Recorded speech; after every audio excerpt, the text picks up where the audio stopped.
sige, kain na kayo.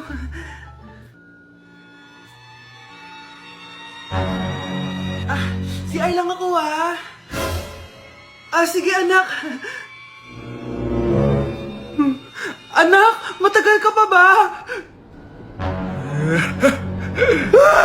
Sabi ko na multo ka eh.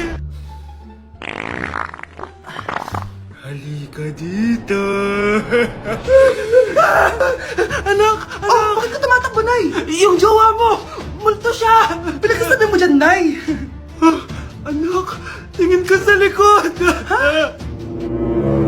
Ay, Mare!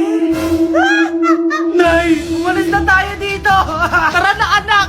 A few moments later. Ang galing natin, Nay! Naloko natin sila! May bago na tayong bahay, anak! Nay! Sino yun? Totoong multo na yun, anak! Umalis na tayo dito!